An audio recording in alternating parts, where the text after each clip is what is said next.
আমি বয়সক নেওচি অহা আমি অৱশ্যে 60 বছৰৰ ওপৰ মহিলা ইয়াত আছোঁ, গতিকে ভাল লাগিছে, এটাই নিজকে প্ৰাউড ফিল কৰিছোঁ এইটো কাৰণেই যে আমি পাৰিছোঁ এইটো সময়তো 4 বজাতে বিচনা এৰি যিকণ পুৱাৰ চিকুণ টোপনি এৰিবলৈ মানুহে সহজতে মন নকৰে, কিন্তু আমি বয়স হৈছে যদিও সেইটো কৰিবলৈ ভাল পাইছোঁ। আৰু আমাৰ এটা কথাই ভাল লাগিছে, আমি ইয়াৰ পৰা যথেষ্ট উপকৃত হৈছোঁ। আজি 21 জুন, আজি 12তম আন্তঃৰাষ্ট্ৰীয় যোগ দিৱস। আজি এই যোগ দিৱসত আমি উপস্থিত হৈছোঁহি বৰঙাবাৰী সৰুসুটা গাঁৱত। যিহেতু ইয়াতে এটি প্ৰতিষ্ঠান আছে প্ৰশান্তি নামেৰে, এই প্ৰশান্তি নামেৰে যি প্ৰতিষ্ঠান আছে যোগৰ অভ্যাস কৰি থাকে, এই স্থানতে আমি বৰ্তমান আহি উপস্থিত হৈছোঁহি।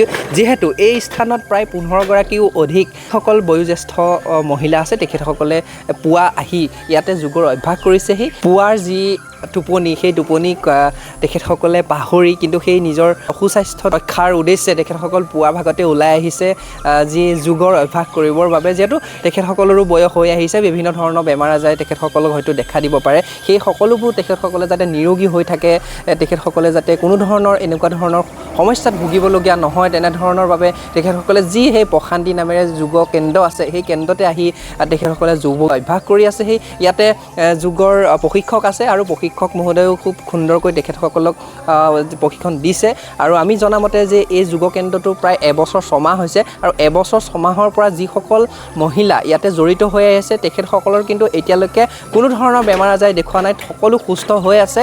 আৰু ইয়াৰ পৰা আমি এটাই বাৰ্তা দিব বিচাৰিছোঁ যে সকলো আহক ইয়ালৈ আৰু সকলোৱে যোগ অভ্যাস কৰক, সকলো সুস্থ থাকক, সকলোৱে আজিৰ দিনটোতেই নহয় সদায় আপোনালোকে নিজৰ ঘৰতেই হওক বা এনেকুৱা ধৰণৰ কেন্দ্ৰটো আহি আপোনালোকে যোগ অভ্যাস কৰিব পাৰে, আৰু আপোনালোক সদায় সুস্থ থাকিব। এনেধৰণে পুৱাৰ ভাগতেই হওক বা সন্ধিয়া ভাগতেই হওক আপোনালোকে যিকোনো এটা সময়ত এনেধৰণে যোগ অভ্যাস কৰিলে আপোনালোক সদায় সুস্থ হৈ থাকিব, নিৰোগী হৈ থাকিব।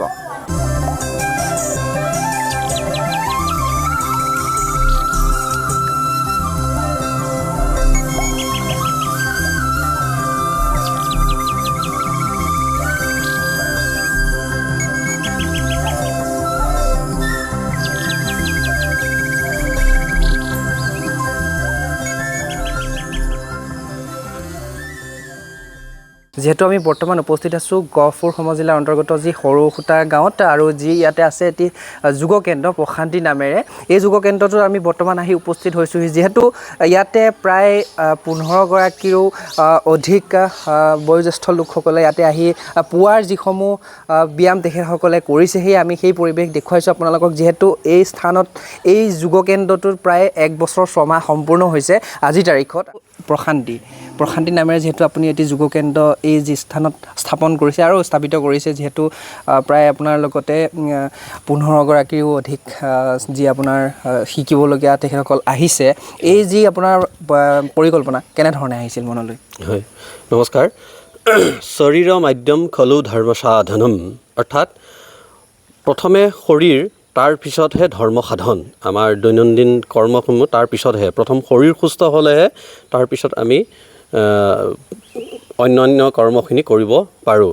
সেই উদ্দেশ্যৰে আমাৰ এই স্থানীয় বয়োজ্যেষ্ঠ মহিলাসকলৰ তত্বাৱধানত এই প্ৰশান্তি যোগ কেন্দ্ৰ উদ্ভাসিত হৈছিল, আৰু 2025 চনৰ 1 জানুৱাৰী তাৰিখে এই প্ৰশান্তি যোগ কেন্দ্ৰ স্থাপিত হৈছে।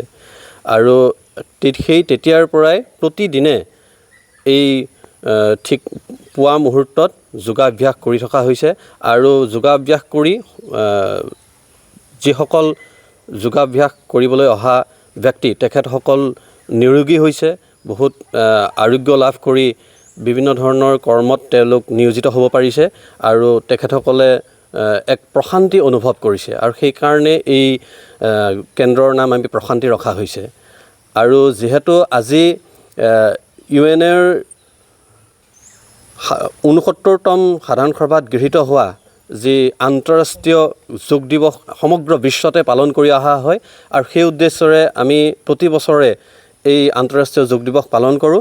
আৰু আজিও আমি আন্তঃৰাষ্ট্ৰীয় যোগ দিৱস উপলক্ষে স্থানীয় সকলোকে আমন্ত্ৰণ কৰি আমি এই যোগ দিৱস অনুষ্ঠিত কৰিছোঁ।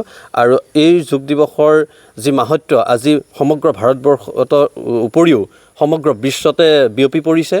গতিকে যোগ কৰক, নিৰোগী থাকক, এই মূল মন্ত্ৰৰে আমি এই যাত্ৰা অব্যাহত ৰাখিছোঁ। ধন্যবাদ। আপুনি কিমান দিনৰ পৰা ইয়াত জড়িত হৈ আছে? নমস্কাৰ। নিজে বহুতখিনি উপকৃত হৈছোঁ বুলি আমি ভাবিছোঁ। আমাৰ শৰীৰটো বহুত আৰোগ্য লাভ কৰিছোঁ বুলি আমি ভাবিছোঁ আগৰ তুলনাত।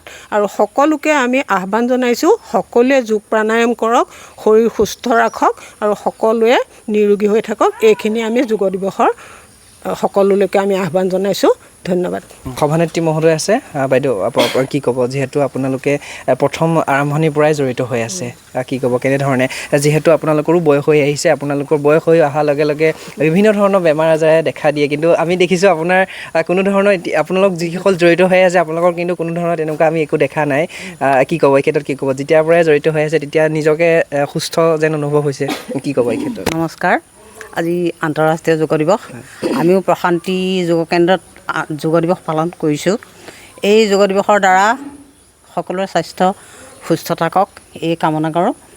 গহপুৰ যাত্ৰাৰ জৰিয়তে বাৰ্তা পঠাব বিচাৰোঁ যে সকলোৱে যোগাসন কৰক আৰু সুস্থ থাকক। সকলোৰে সুস্বাস্থ্য কামনা কৰিলোঁ। প্ৰশান্তি যোগ কেন্দ্ৰৰ আমি বয়সস্থ মহিলাসকলে 1 বছৰ হৈ গ'ল আমাৰ প্ৰশান্তি যোগ কেন্দ্ৰ প্ৰতিষ্ঠা কৰা। আমাৰ উদ্দেশ্য আছিল, আমাৰ নিজৰ লক্ষ্য আৰু উদ্দেশ্য এটাই আছিল যে আমি নিৰোগী হৈ আমি মানে নিজকে কৰ্মক্ষম কৰি ৰাখিব পৰাকৈ আৰু সুন্দৰকৈ এটা বাতাবৰণ সৃষ্টি কৰি সমাজলৈও এটা যাতে আমি কিবা বাৰ্তা দিব পাৰোঁ যে অতি বয়সস্থ মহিলা হিচাপে আমি 2025 চনৰ 1 জানুৱাৰীত প্ৰশান্তি যোগ কেন্দ্ৰ প্ৰতিষ্ঠা কৰিছিলোঁ। যোগগুৰু মাননীয় প্ৰকাশ বৰঠাকুৰদেৱৰ তত্বাৱধানত তেখেতে আমাক শিকাই আছে অতি সুন্দৰকৈ, আৰু আমাৰ ইয়াৰ সদস্যাৰ সংখ্যা 15 গৰাকী।